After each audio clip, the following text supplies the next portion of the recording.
Lucy Arantes, psicóloga, coach e terapeuta quântica, apresenta Programa Terapia Vibracional, abordando temas sobre redução de estresse e mudança comportamental através de terapias inovadoras.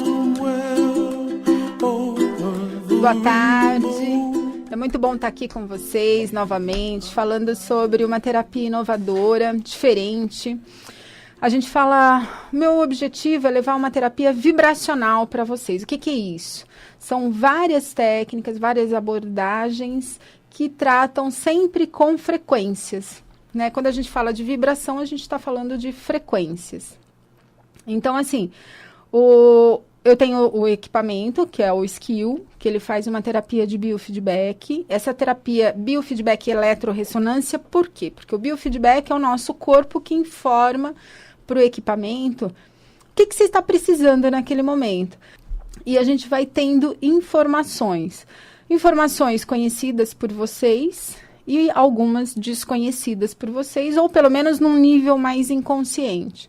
Algumas informações aparecem no nosso campo, então não se manifestou ainda. A gente começa a produzir uma doença no campo elétrico, no nosso campo energético, antes de vir para o físico. E esse equipamento, ele tem essa sensibilidade de captar esses desequilíbrios. Doença é desequilíbrio. Na medida em que a gente vai harmonizando e equilibrando a tua energia, o teu campo eletromagnético, você começa a ter mais qualidade de vida, mais saúde, sensação de bem-estar melhora, a qualidade do sono melhora, redução de estresse. E junto com o equipamento, a gente agrega também outras abordagens. O equipamento, por exemplo, ele pode sugerir algumas terapias, até mesmo que não sejam as dele. Então, por exemplo, às vezes ele recomenda um tratamento nutricional, que é indicado para aquela pessoa, que ela pode buscar um nutricionista, que é o ideal. Ele faz algumas sugestões de bons alimentos e alimentos que te dão mais sensibilidade alérgica. Então, para você retirar essas alimentações do teu dia a dia, pelo menos por um período, até para ver a sensibilidade.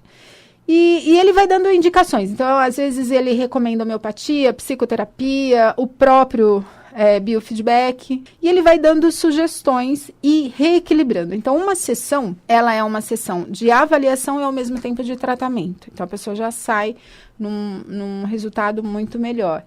Essa é uma terapia, é uma das. A outra é o Psyche. Psyche é uma técnica de equilíbrio do hemisfério direito com o hemisfério esquerdo do cérebro. E a gente trabalha muitas crenças inconscientes, e quem me dá a resposta é o teu corpo. Às vezes, racionalmente, a gente acha, imagina, eu tô ótimo nisso. E não tá. Quando a gente checa, o corpo responde que não, através da cinesiologia. Então, a gente testa, né, e realmente a gente vai fazendo os desbloqueios. Então, o Psyche é uma técnica. O EFT é outra técnica, são a acupuntura feita com os dedos. Muito conhecida, muito divulgada na rede da internet. Então, assim, a gente também faz esse equilíbrio, ensina o cliente a praticar, a fazer e a buscar o seu equilíbrio.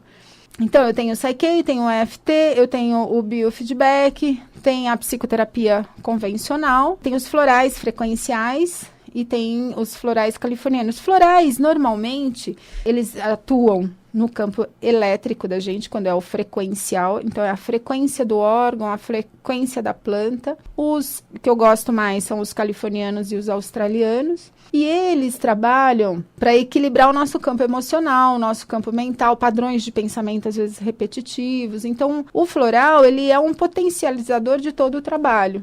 Então, a gente tem uma série de abordagens que a gente usa visando o quê? O equilíbrio e a saúde da pessoa. Se vocês quiserem mais informações, tem no site Terapia Vibracional SP .com.br, inclusive os programas já estão postados lá. Então, assim, vocês conseguem ter uma ideia do que é que eu estou falando, e qualquer coisa entre em contato com a gente através do telefone 50 49 08 63. Eu queria, além dessas abordagens, eu queria falar com vocês e abrir os telefones da rádio para falar sobre um tema que aparece muito no consultório, que é o lugar que a gente ocupa na vida da gente. Por exemplo, vitimização. Às vezes, a gente fica preso num papel, né? E a vítima é estar nesse papel. E muitas vezes, quando a gente fica preso no papel da vítima, nesse lugar, a gente está fazendo também uma sabotagem, a gente está evitando um crescimento. Todas as vezes que eu estou nesse lugar, eu estou responsabilizando alguém pela minha infelicidade, pela minha doença, pela minha dificuldade financeira, pelo meu relacionamento. Tudo alguém, né, é culpado, tem um culpado. Se eu sou vítima, é porque tem algum culpado na história, nem que seja Deus, mas que tem culpado, tem.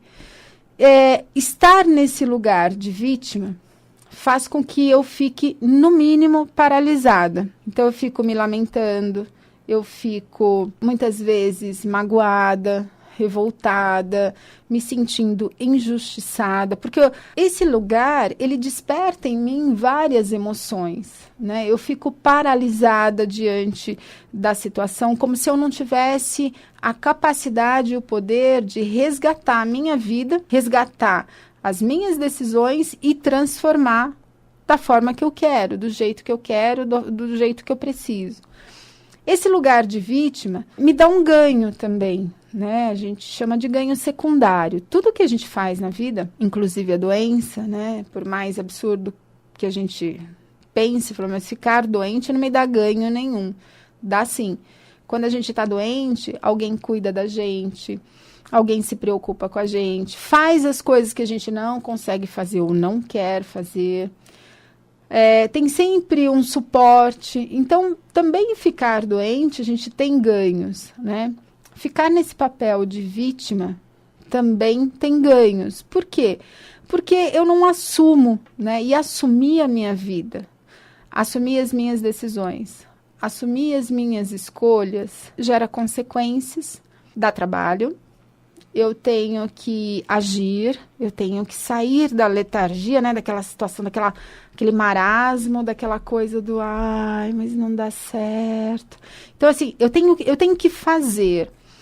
Quando eu estou no lugar de vítima, eu me acomodo, né, porque aí fica mais fácil eu criticar o governo, eu criticar o meu chefe, eu criticar o meu marido, eu criticar os meus filhos, eu criticar, enfim. E aí a gente vai aumentando a nossa lista de críticas e de tensões que a gente vai gerando ao longo da vida. Às vezes a gente nem percebe que a gente está nesse lugar. Às vezes a gente entra, por exemplo, você está trabalhando num ambiente onde todo mundo se sente muito mal com a chefia, com a liderança ali. E aí, por conta deste ambiente, um se sente vitimizado pelo chefe, o outro se solidariza com esse, dali a pouco também se sente, o chefe às vezes nem fez nada para ele, mas ele também se sente uma vítima, e é meio que um contágio, né? A equipe toda passa a funcionar nesse lugar de coitado, como se eles não tivessem força e posicionamento para agir diferente. E tem, né? Então, na medida em que eu separo o que é meu e o que é do outro, as minhas dificuldades e as dificuldades do outro, eu consigo lidar com a situação de uma maneira mais racional e menos emocional. Quando eu estou num posicionamento mais racional, eu consigo entender a situação e ter uma postura, uma atitude, uma conversa com o outro de uma maneira mais efetiva, mais assertiva. A comunicação, ela precisa ser assertiva. Se ela não for assertiva, ela vem carregada com muita raiva, às vezes agressividade, e o outro se defende.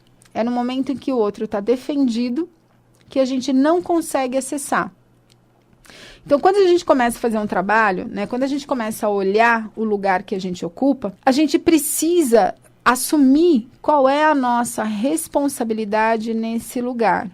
Então, por exemplo, eu poderia entrar num lugar do tipo, nossa, minha vida foi muito difícil. Meu pai nunca pôde me ajudar financeiramente. Meu pai nunca me deu a faculdade que eu queria fazer. E aí eu não consigo vencer na vida porque eu não fiz a faculdade. Mas eu não fiz a faculdade porque o meu pai em nenhum momento se preocupou comigo ou me deu esse curso. Quando eu fico nesse discurso, eu fico paralisada. E o meu pai é o culpado. Por quê? Pela minha atitude, pela minha postura. Porque é mais fácil dizer, o meu pai que não me deu. Agora tá bom, meu pai não deu, mas eu queria muito fazer. E aí, o que eu faço diante dessa situação? Eu fico sentada lamentando?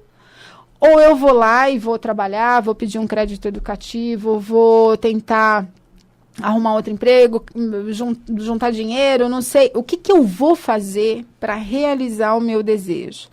Então, o poder, ele está muito mais na minha mão do que na mão do outro, né?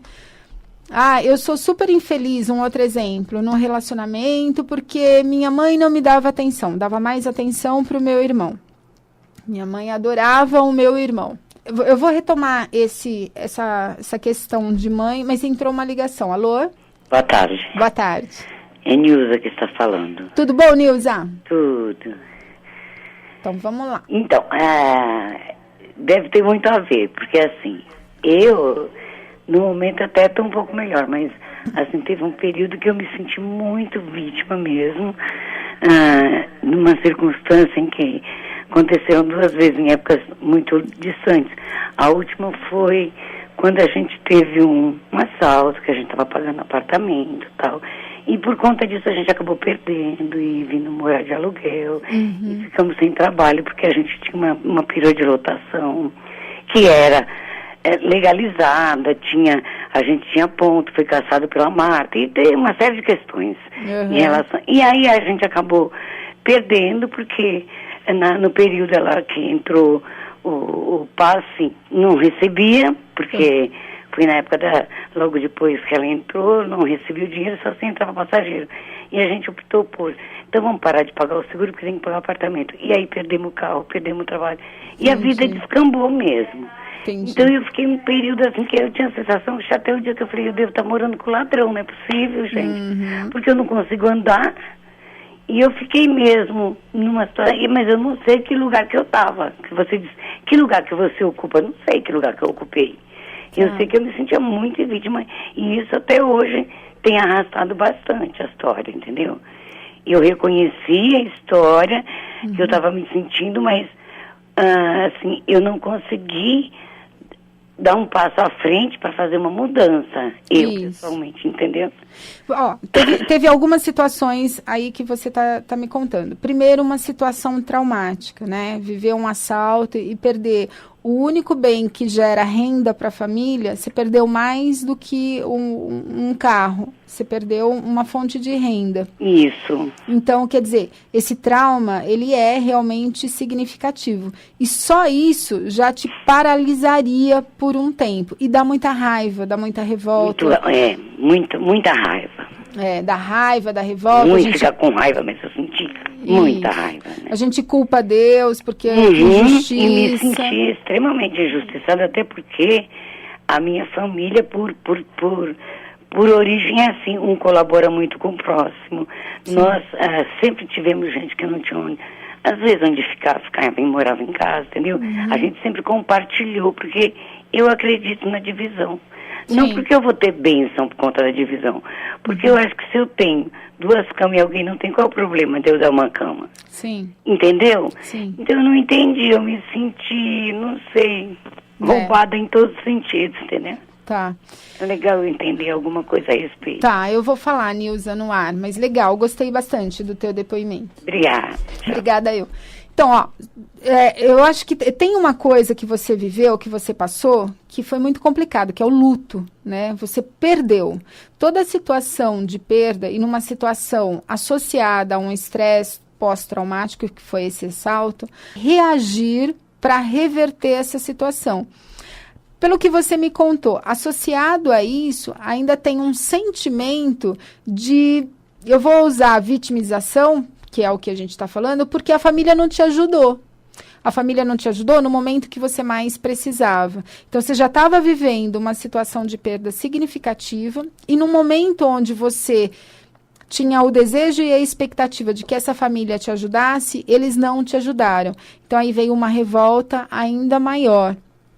Agora, o que esta emoção faz conosco? Deixa a gente parado, revoltado, esbravejando, brigando, e a gente não consegue reagir. Por quê? Porque a gente está envolvido emocionalmente na situação. Então, a emoção faz com que a gente não consiga olhar a situação mais friamente e buscar saídas. As saídas, elas foram surgindo porque vocês se reorganizaram de uma outra forma, alugaram uma casa, foram se organizando. Só que, provavelmente, demoraram um pouco para conseguir sair dessa situação. Por quê? Porque vocês estavam mergulhados numa série de emoções. Então, eu diria que não é a situação que você viveu, não é só um lugar de vítima. Você teve mais situações que complicou bastante esse lugar.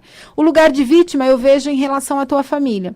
A família que não ajudou, a família que não colaborou, a família que não teve presente, e a minha vida não andou porque eles não me ajudaram. Então, quando eu tenho essa visão, eu estou no lugar da vítima. Em contrapartida, quando você está dentro do teu problema, da perca que você viveu em relação ao carro, em relação à tua renda familiar, em relação ao que você estava vivendo, ali foram outras coisas. Foram luto, estresse pós-traumático, teve uma desorganização generalizada, então teve um problema de casa, teve um problema financeiro, teve um problema emocional, teve várias coisas que complicaram. Então eu diria que foi mais complexo do que só o lugar de vítima. O lugar de vítima, quando a gente está e a gente percebe, a gente se apodera dos nossos valores, dos nossos desejos e a gente faz. Aí a gente tem que ter ação.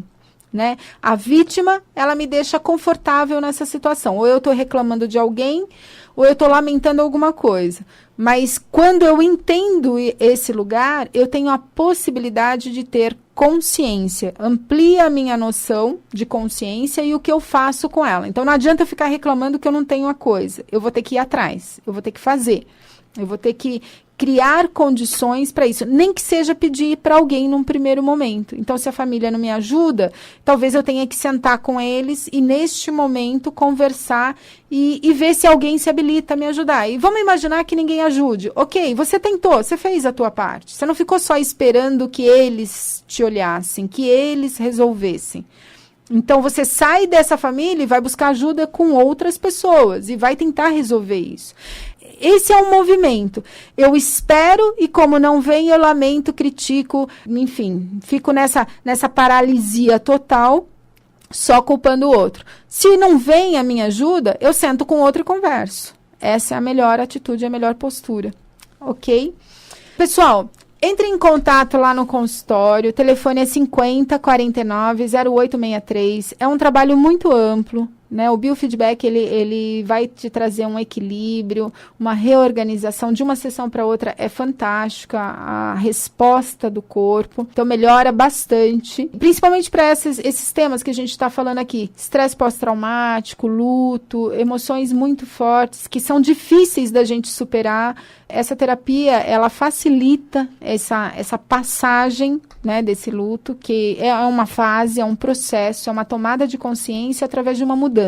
O site terapiavibracionalsp.com.br, telefone 5049-0863, tem a página no Face, no próprio site, tem lá o íconezinho do Face, vocês podem entrar também, tem algumas coisas postadas, podem mandar mensagem, e eu aguardo o contato de vocês. Até semana que vem, um grande abraço a todos.